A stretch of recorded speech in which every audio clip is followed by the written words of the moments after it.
Salam semesta, kembali lagi bersama Kasrang Apak, hanya di podcast Tebak, tempat di mana kamu bisa belajar tentang sains, teknologi, serta tips dan trik menarik yang berhubungan dengan sains dan teknologi itu sendiri tentunya. Di kesempatan kali ini, sebenarnya ada beberapa topik menarik. Yang pertama itu ya Apple memunculkan iPhone 12 ya, yang lagi trending nih sebenarnya dari Amerika.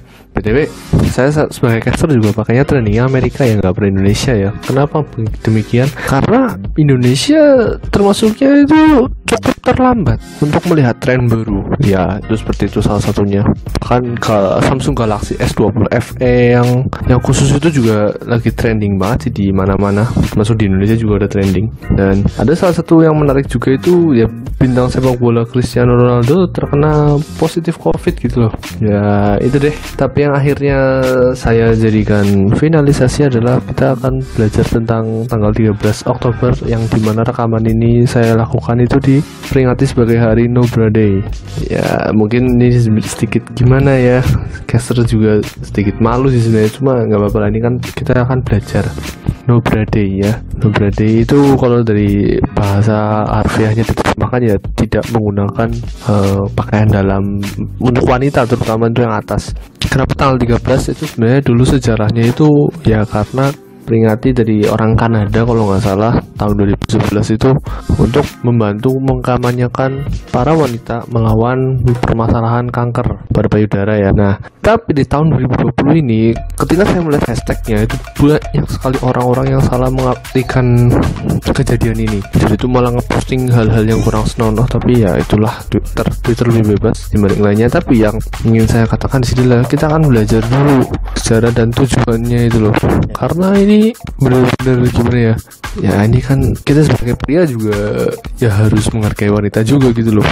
Dan ini sebagai memang dari media sosial dari tahun 2011 itu memang sudah kenceng banget tiap tanggal 13 Oktober agar selalu membantu para wanita untuk lebih percaya diri, terutama yang sudah punya istri. Caster sih belum ya. Nih, caster ada pasangannya, saya selalu mengingatkan.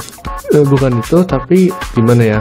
Di sini tuh lebih ke kesadaran diri karena kampanye itu kan tujuannya yang pertama adalah mengurangi penggunaan bra sendiri karena bra itu punya kawat, betul kan? Terus rutin melakukan pemeriksaan bagi para wanita jika merasa ada hal yang tidak nyaman di daerah tersebut, terus mengerti apa saja tanda-tanda keluhan tentang bagian tersebut juga. Biasanya orang-orang terutama para wanita ini harus melakukan rutin pemeriksaan itu setiap 2 tahun sekali ya, kepada dokter ahli tentunya. Nah, kenapa itu dilakukan?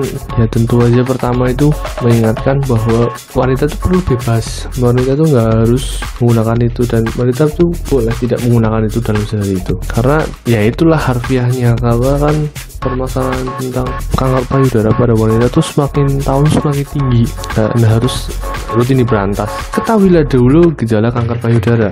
Kanker payudara itu pertama tuh akan terjadi terasa ada benjolan payudara dan seringkali tidak terasa nyeri. Nah ini yang susah, tidak terasa nyeri. Jadi ini tanda-tanda yang sulit. Kemudian setelah berapa lama akhirnya terdapat perubahan tekstur, dan dimana kulit payudara itu cenderungnya mengeras bukan malah melembek, dan permukaannya nanti seperti kulit jeruk, kasar gimana gitu ya, terus keras ketika disentuh untuk secara pribadi. Terus terdapat luka yang sulit sembuh. Nah kalau sudah sampai susah sembuh itu harus cepat-cepat dibawa.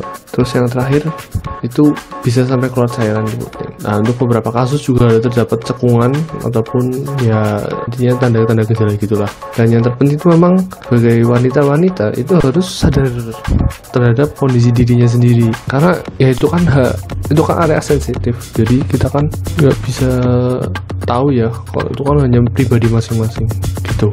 Kemudian ya yang sedikit disesalkan kan, kenapa lagi kampanye seperti ini malah pada posting-posting yang dalam tanda kutip tidak baik. Tapi intinya adalah selalu perhatian, selalu mencintai diri sendiri, selalu mengerti kalau merasa ada keluhan ya segera dikatakan. Keluhan itu kan biasanya kan rutin. Kalau namanya keluhan itu biasanya itu cenderungnya beberapa kali sering terjadi. Frekuensinya memang kadang bisa cepat, kadang lambat, dalam artian sering atau tidak. Nah yang kemudian ada yang penting itu mitos dan fakta. Ada beberapa hal yang dipisahkan. By the way, saya mengutip ini dari akun Twitter yang @friendlyfrost. Silahkan langsung aja untuk membaca tweetnya boleh. Saya akan mengatakan inti-intinya saja yang kemudian itu disebutkan di sini. Pada 7 tahun lalu atau tahun 2013 ada 61.682 perempuan di Indonesia yang terkena masalah ini. Teman-teman tahu kan, ketika orang-orang mengalami masalah ini, yang sering kali terjadi adalah betul itu akan dipotong dan dijahit dan diambil bagian dalamnya. Jadi wanita-wanita sudah tidak akan punya lagi tuh. Terus seringkali ini menjadi penyebab kematian yang paling sering terjadi pada wanita. Nah, mitosnya itu yang pertama adalah pria bebas dari kanker payudara. Enggak juga, pria juga bisa kena, tapi presentasinya sangat lebih kecil. Terus jika memiliki keluarga dengan riwayat kanker payudara, maka Anda juga bisa terkena kanker. Nah, itu mitos ya. Faktanya itu perempuan dengan riwayat keluarga yang terkena kanker berisiko lebih tinggi terkena. Benjolan pada payudara berarti Anda terkena kanker payudara. Ya enggak semua juga, tapi kan harus diketahui juga karena sifat kanker itu kan beragam. Antirespiran dapat menyebabkan kanker payudara. Antiperspiran. Antiperspiran belum tentu sih, kalau secara medisnya belum tentu. Yang terakhir, perempuan dengan payudara kecil tidak berisiko terkena kanker payudara. Wah, ini enggak sih, tetap berisiko, tidak menurunkan. Jadi tetap harus waspada, tetap aware. Yang terpenting adalah aware dan self love, karena setiap waktu itu terus bertambah para orang-orang yang terkena ya. Terus pertanyaannya kan, gimana sih membedakan kankernya dari tahap 0 hingga tahap keempat yang paling parah? Ternyata juga dijelaskan nih. Yang pertama, kanker 0, tahap 0 maksudnya itu sudah mulai muncul ya, baru muncul ya. Tahap pertama tuh invasif, gampang menyerah, jaringan yang sehat, betul, yaitu jaringan lemak pada payudara itu yang akan lebih sering diserang. Kalau tahap 1B itu nanti sel kanker dalam jumlah kecil mungkin sudah masuk ke kelenjar getah bening, ya kan deket ya. Tahap kedua yaitu sudah tumbuh dan menyebar, itu pasti sih. Kemungkinan sel kanker tidak ditemukan di kelenjar getah bening, malah sudah tersebar di jaringan lain. Ya, ini pasti. Yang 2B itu adalah tumor lebih besar terjadi dan bisa menjadi sel kanker ada di kelenjar getah bening atau tidak. Pada tahap ketiga itu kanker belum menyerang pada tulang ya atau organ, tapi sudah lebih ganas ya. Pastilah tahap 3 itu juga tahap mengerikan banget, yaitu ditemukan sampai 9 ruas kelenjar getah bening yang terkena. Terus tumor telah ke dalam dinding dada atau kulit sekitar payudara. Jika kanker belum menyebar sampai ke getah bening juga bisa. Nah, yang terakhir ya lebih dari 10 di kelenjar getah bening sih. Dan yang keempat tuh sel kanker payudara telah menyebar. Ya intinya semuanya yang paling banyak diserang adalah tulang, paru-paru, hati, dan otak. Nah, itulah mengapa kanker itu sangat berbahaya, terutama kanker payudara. Seperti itu. Jadi semua itu ada maksudnya gitu. Dan kampanye ini sudah 9 tahun berarti kan berjalan dari sosial media ke sosial media, dari waktu ke waktu. Bukan isapan jempol ini benar-benar berbahaya berarti kan. Dan perempuan itu kan memang lebih riskan terhadap penyakit-penyakit. Dan hati-hati yang memiliki keturunan. Bukan berarti gimana, tapi Anda hanya perlu lebih waspada. Karena memang pada dasarnya yang namanya penyakit-penyakit berbahaya itu kan nggak kecium ya, tiba-tiba tuh Anda terkena aja. Nggak ada salah, nggak ada apa, tiba-tiba terkena. Sebenarnya apa yang dilakukan di balik kampanye ini sudah sangat benar.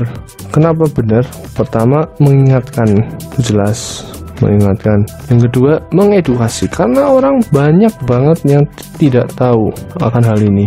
Dan hal yang paling penting adalah selalu melakukan olahraga ya, rutin, makan makanan yang bergizi. Bagi para wanita, janganlah merokok dan meminum alkohol terlalu berlebih, karena Indonesia itu kan bukan subtropis, jadi nggak cocok untuk makan atau minum minuman seperti itu. Merokok juga tidak boleh sebenarnya. Terus jangan terlalu berlebihan, berat badan ternyata juga pengaruh. Jauhi dari radiasi yang membahayakan. Maksud radiasi itu kan dari elektronik atau dari peralatan-peralatan. Dan pastikan lebih berhati-hati, terutama jika sudah memiliki usia cukup dewasa atau terus bertambah. Genetik dan riwayat perlu dipahami betul, jadi lebih menjaga diri. Oke, sekian yang ingin saya sampaikan tentang Nobrade. Sebenarnya ingatlah bahwa ini adalah kampanye, dan mungkin podcast yang saya rekam ini akan menjadi selalu sebagai pengingat bahwa para wanita harus lebih berhati-hati. Ya, laki-laki juga harus hati-hati, karena laki-laki juga punya suatu kanker namanya kanker prostat, ya kan. Jadi beda lah, tapi ini kita khususkan aja pada kasus Nobrade. Dan ingat itu setiap tanggal 13 dan mungkin akan saya posting besoknya. Jadi sebagai pengingat, selalu pengingat bahwa tanggal 13 Oktober adalah hari pada wanita. Oke, terima kasih sudah mendengarkan. Semoga selalu sehat dan selalu sayang orang di rumah. Dan yang terpenting adalah selalu jaga kondisi sehat. Sampai jumpa di episode selanjutnya. Bye-bye.